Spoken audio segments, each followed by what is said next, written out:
국방인사이트 시간입니다.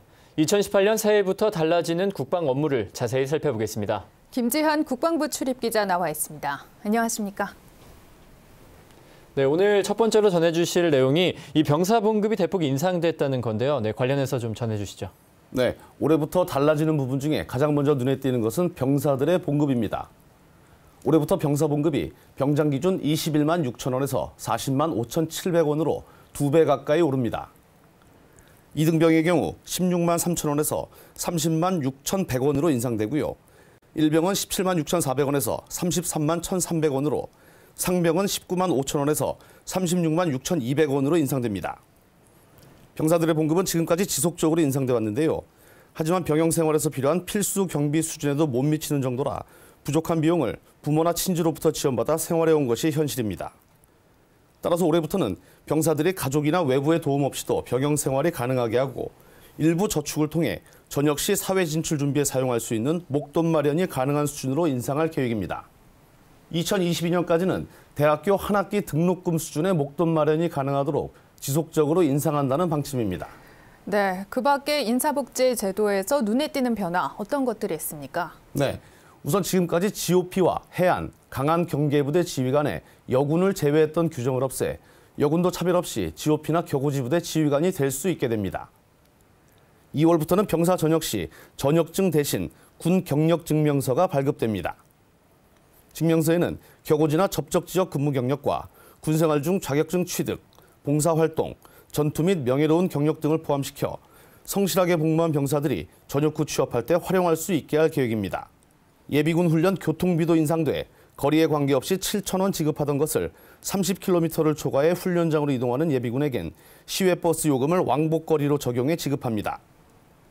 청년 장병들의 진로 교육과 취업 상담도 대폭 확대됩니다. 지금까지는 전직 교육이나 취업 상담이 5년 이상 중장기 복무자 중심으로 이뤄져 왔는데요.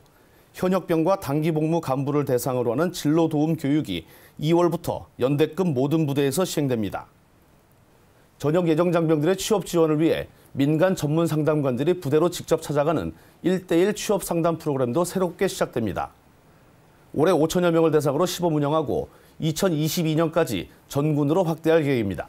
네, 제가 관심 있게 본 부분이 병사들의 자기 개발을 위한 비용이 제공된다는 부분이었거든요. 자세히 좀 설명해 주시죠. 네, 그렇습니다. 지금까지 병사들이 사이버 지식 정보방 등을 통해 학점을 취득할 경우 수강료를 자비로 부담해왔고 국가기술 자격 시험을 볼 때도 개인적으로 외부 기관을 통해 응시해왔는데요.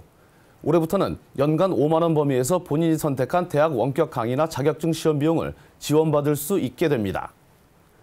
올해 10개 부대 2천여 명을 대상으로 시범 운영하고 2020년까지 전군 모든 병사로 확대할 계획입니다. 또 올해부터 임용되는 부사관은 직무와 관련한 학위 또는 학점을 취득했거나 야전부대 근무 경력이 있으면 장기 복무나 진급 심사에서 가산점을 받을 수 있습니다.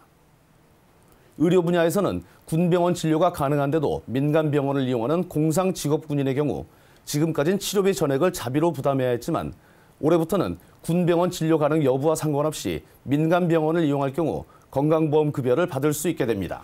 네, 확실히 올해부터는 인사복지 부분에서 상당 부분 개선되는 게 많은 것 같습니다. 이 병무 행정 부분에서도 달라지는 점이 있다고요? 네, 그렇습니다. 병역 의무자가 병역 이행을 준비할 최소한의 시간적 여유를 보장하기 위해 지금까지 명확하지 않았던 병역 의무 통지서 송달 기한을 입영일 30일 전까지로 규정해 5월부터 시행합니다. 국무위원 후보자 등 인사청문회 대상자의 병역 사항도 사전에 공개됩니다.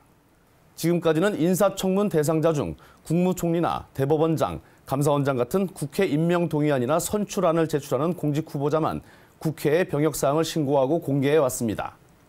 올해부터는 이들뿐 아니라 국무위원 후보자 등 인사청문 대상자는 모두 병역 사항을 국회에 신고해야 합니다. 네, 그렇군요. 이 방산 분야 역시 관심이 높을 텐데요. 이 방산 분야에서 달라지는 부분 어떤 게 있을까요? 네, 방위산업 연구개발 융자사업 지원 대상이 일반 업체로까지 확대됩니다. 지금까지는 관련법에 따라 방산업체로 지정받은 업체에만 연구개발 자금을 지원할 수 있었지만 올해부터는 일반 기업에도 연구개발 자금을 지원할 예정입니다. 우수 민간 기업의 방산 분야 신규 진입을 유도함으로써 국방 연구개발을 활성화하기 위한 조치입니다. 네, 오늘은 여기까지 듣겠습니다. 국방인사이트, 지금까지 김지한 기자와 함께했습니다. 네, 오늘 수고했습니다.